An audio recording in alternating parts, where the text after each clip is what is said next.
Hi friends, welcome back to young coders YouTube channel. तो दोस्तों, पिछले ट्यूटोरियल पे हमने 3 टैग्स के बारे में स्टडी किया था। वो थे सबस्क्रिप्ट, सुपरस्क्रिप्ट और सेंटर टैग्स। तो दोस्तों, यदि आपने वो ट्यूटोरियल नहीं देखा है तो लिंक आपको डिस्क्रिप्शन में मिलेगा, आप वहां पर जाइए, उसे देखिए और फिर इस ट्यूटोरियल को कंटिन्यू कीजिए। तो दोस्तों, आज हम 2 नए टैग्स के बारे में स्टडी करेंगे। वो है फॉन्ट टैग और इमेज टैग।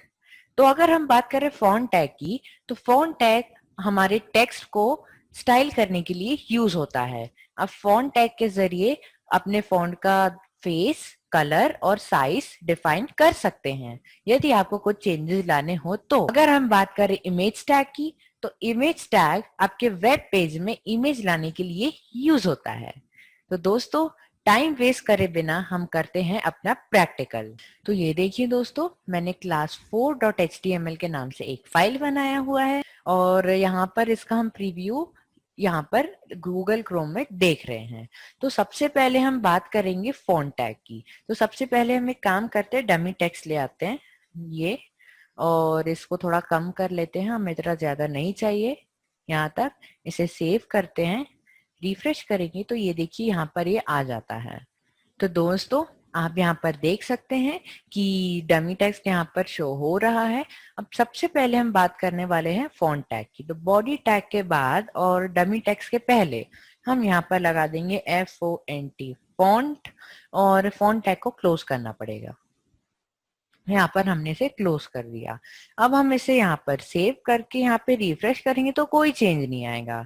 तो हमें यहाँ पर एट्रीब्यूट्स लगाने होंगे।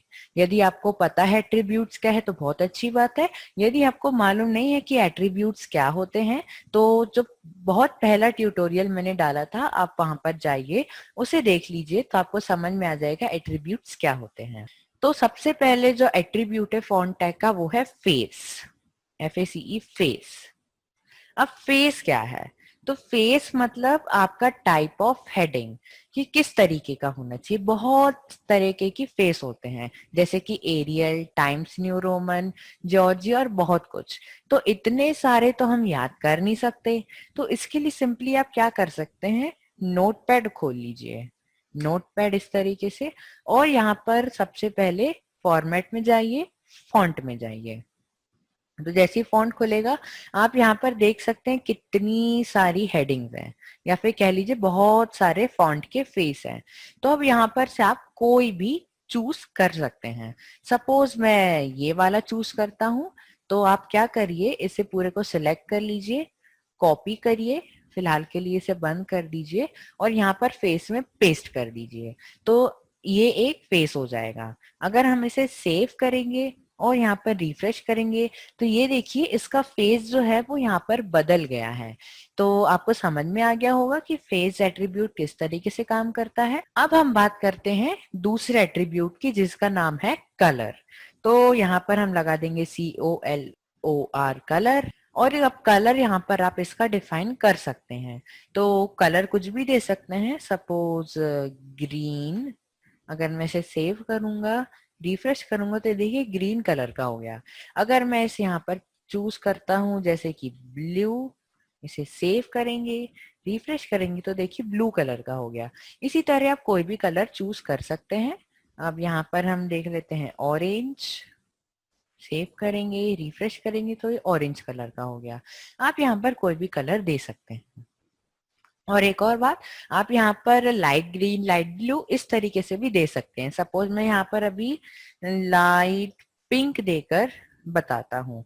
इसे सेव करेंगे, रिफ्रेश करेंगे, तो देखिए लाइट पिंक कलर हो गया।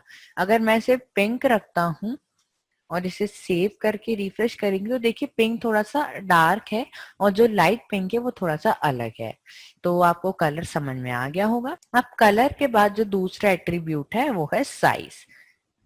ये साइज, अब साइज आप इसका 1 से लेके 7 तक डिफाइन कर सकते हैं। तो यहाँ पर अगर मैं दू 5, सेव करके रिफ्रेश करेंगे, तो देखिए ये इसने अपने आप साइज ले लिया, कि 5 जो है वो उस हिसाब से साइज क्या होना चाहिए वो इसने यहाँ पर ले लिया। आप यहाँ पर 3, 4 या कुछ भी दे सकते हैं। मैं हम देख लेते हैं सबसे बड़ी हेडिंग क्या है। तो 7 जो है वो सबसे बड़ी होती है ये साइज में। अगर हम इसे सेव करके यहाँ पर रिफ्रेश करेंगे तो देखिए 7 जो कि सबसे बड़ी हेडिंग है। तो आप यहाँ पर देख सकते हैं 7 कितनी बड़ी हेडिंग होती है। तो हमें इसकी फिलहाल जरूरत नहीं है। तो यहाँ पर साइज को हम बाय डिफॉल्ट 3 रहने देते हैं। इसे सेव करेंगे, रिफ्रेश करेंगे तो ये बाय डिफॉल्ट 3 होता ही है, तो वैसा ही रहेगा ये। तो अब हम एक काम करते हैं, ये जो फॉन्ट है जो आखिरी में क्लोज हो रहा है ना, अगर हम इसे यहाँ पे कट करते हैं और यहाँ पर पेस्ट कर देते हैं, बीच में कहीं पर भी आप पेस्ट कर सकते हैं, जैसे मैं कर रहा हूँ वैसे कर लीजिए। मैं कंट्रोल एस से सेव करके यहाँ पे रिफ्रेश करूंगा तो अब आप यहाँ पर ये देखिए जितना पार्ट हमने फॉन्ट टैग और फॉन्ट टैग क्लोज के बीच में रखा था उतना ही पार्ट यहाँ पर स्टाइल हुआ है। तो आपको यहाँ पर समझना चाहिए कि जो कुछ भी पार्ट हम फॉन्ट टैग और फॉन्ट टैग क्लोज के बीच में देंगे उतना ही यहाँ पर होगा। इसके पहले पूरा जो यहाँ पर टेक्स्ट था उतना पूरा ही जो स्टाइल हो रहा था, इसलिए क्योंकि जो फॉन्ट टैग था हमने उसे ये इसके बाद क्लोज किया है। तो ऐसी बात है, आप इसे वापस से यहीं पर पेस्ट कर दीजिए। तो दोस्तों आई होप आपको फॉन्ट टैग बहुत अच्छी तरीके से समझ में आ गया होगा। तो अब हम ये फॉन्ट जो है यहाँ से इसे हटा देते हैं, ये पूरा ही हटा देंगे। अब बात आती है इमेज टैग की। अब हम इमेज टैग की भी बात कर लेते हैं। तो इमेज टैग लाने के लिए यहाँ पर एक टैग होता है IMG। ये IMG टैग होता है मतलब इमेज। अगर मैं इसे सिंपली सेव करके रिफ्रेश करूंगा तो कोई चेंज नहीं आएगा, क्योंकि हमें यहाँ पर एट्रीब्यूट्स देने होंगे। तो IMG और यहाँ पर हमें देना होगा SRC, और SRC के बाद इक्वल्स टू और डबल इन्वर्टेड कॉमास। अब यहाँ पर SRC क्या है? SRC मतलब होता है सोर्स। अब ये सोर्स मतलब क्या होता है? सोर्स मतलब यहाँ पर आप उससे जो इमेज है उसकी लोकेशन और उसकी एक्सटेंशन आप यहाँ पर बताएंगे। तो अगर आपकी फाइल डेस्कटॉप पर है तो आपको यहाँ पर सिंपली उसका नाम और एक्सटेंशन लिखना होगा। अब आप पूछेंगे एक्सटेंशन क्या है और इसे कैसे लिखना है।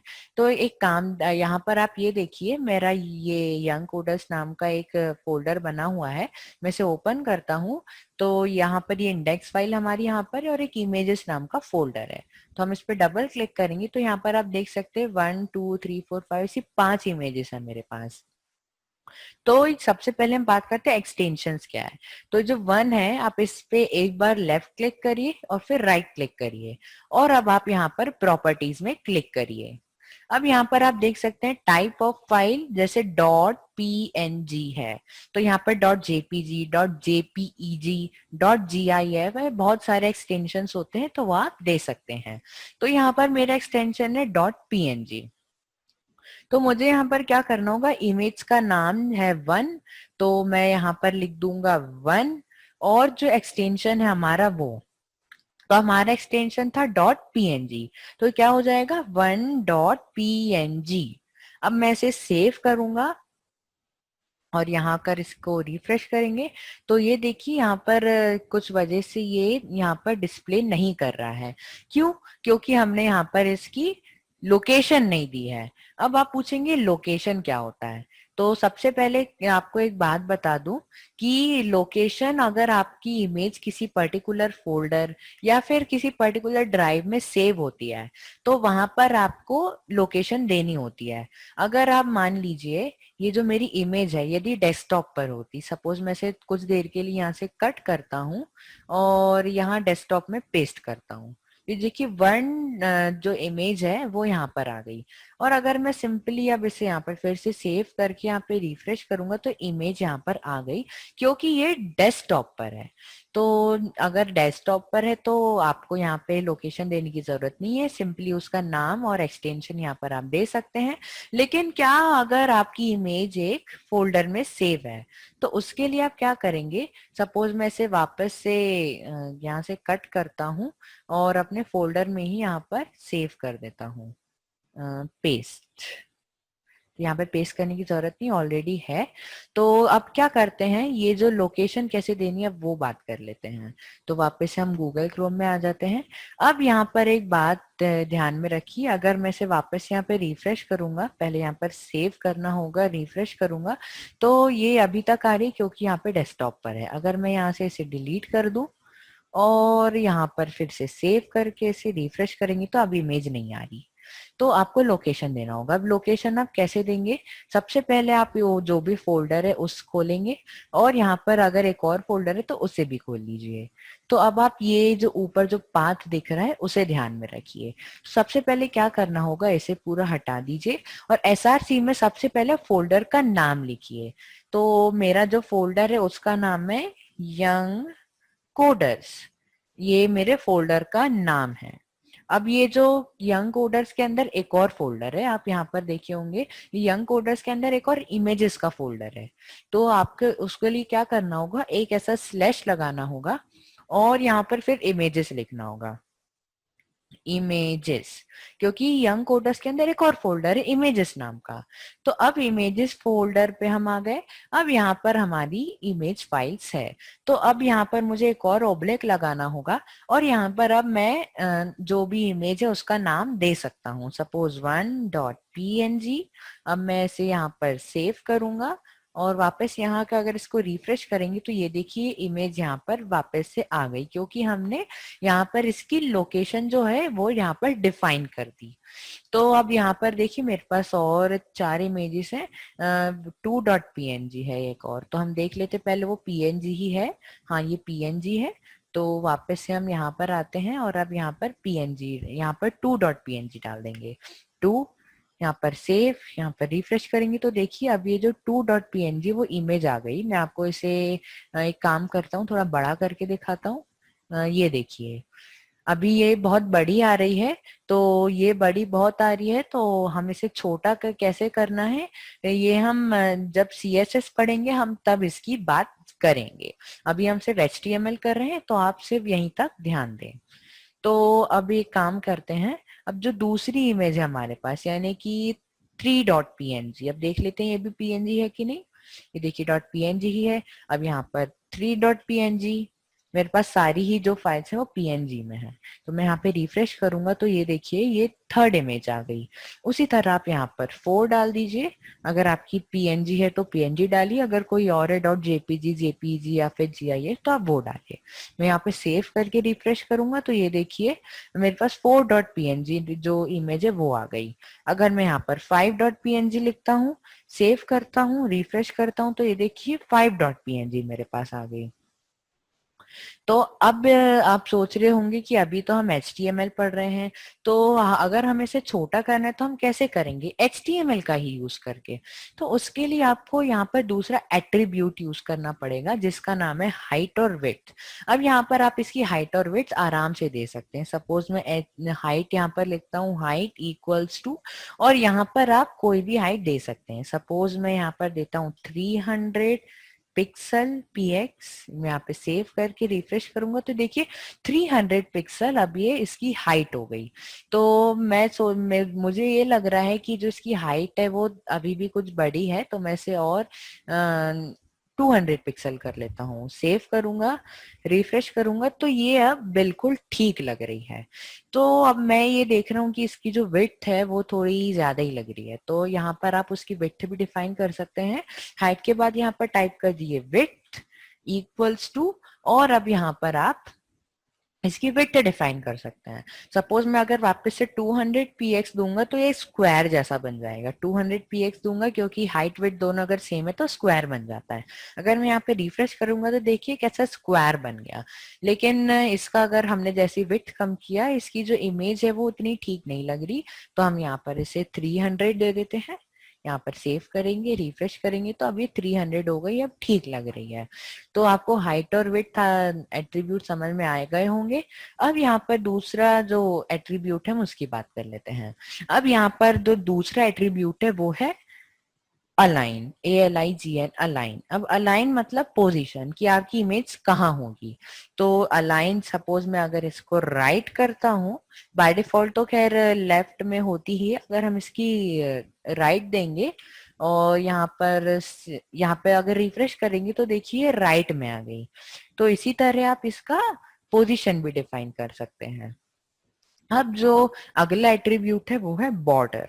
बॉर्डर, अब यहाँ पर आप बॉर्डर भी 1 से लेके 7 तक ही डिफाइन कर सकते हैं।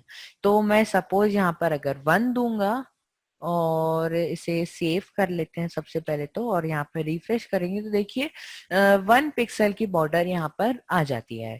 तो बॉर्डर में यदि अगर 1 के अलावा आप कुछ भी लिख सकते हैं 1 से लेके 7 के बीच में। तो सपोज मैं यदि 7 देखता हूँ जो कि सबसे बड़ी है, हम इसे सेव करके रिफ्रेश करेंगे तो देखिए 7 पिक्सल की बॉर्डर यहाँ पर बन गई। तो अब जो अगला और आखिरी एट्रीब्यूट है इमेज टैग का वो है ALT, यानी कि ऑल्टरनेट टेक्स्ट। अब ऑल्टरनेट टेक्स्ट क्या है? ऑल्टरनेट टेक्स्ट ये होता है कि अगर मान लीजिए आपकी इमेज कुछ वजह से डिस्प्ले नहीं हो सकती, तो यहाँ वहां पर क्या टेक्स्ट लिख कर आना चाहिए। सपोज यदि किसी ने एक्सटेंशन गलत लगा दिया, वैसे अभी हमने सही लगाया है, अगर मैं इसे जानबूझ के गलत करता हूँ, JPG कर देता हूँ, पर है तो नहीं, लेकिन तब भी मैंने इसे JPG कर दिया। अब अगर मैं इसे सेव करूंगा, रिफ्रेश करूंगा तो देखिए ये इमेज यहाँ पर नहीं आ रही। तो अगर मैं ALT के अंदर जो भी टेक्स्ट लिखूंगा, सपोज मैं लिख देता हूँ इमेज ऑफ नेचर, ये मैंने लिख दिया। अगर मैं इसे सेव करूंगा, रिफ्रेश करूंगा तो देखिए इमेज ऑफ नेचर, यानी कि अगर ये जो इमेज फाइल है अगर वो डिस्प्ले नहीं हो सकती तो यहाँ पर ऑल्टरनेट टेक्स्ट आ रहा है इमेज ऑफ नेचर। तो अगर हम इसे वापस से सही कर दें, PNG सेव करेंगे, यहाँ पर रिफ्रेश करेंगे तो देखिए अब ऑल्टरनेट टेक्स्ट नहीं आ रहा है क्योंकि यहाँ सब कुछ सही है। तो दोस्तों, कैसा लगा आपको ट्यूटोरियल? अगर अच्छा लगा हो तो प्लीज लाइक करिए, शेयर कीजिए, सब्सक्राइब करिए, और हाँ, बेल आइकन दबाना मत भूलिएगा। तो हर ट्यूटोरियल के तरह आपको इस ट्यूटोरियल में भी क्विज मिलेगा। आप डिस्क्रिप्शन में जाके उसकी लिंक देख सकते हैं, आप वहां पर उसे अपने आप को टेस्ट कर सकते हैं उस लिंक के जरिए। तो मिलते हैं नेक्स्ट ट्यूटोरियल में, तब तक के लिए bye bye and take care.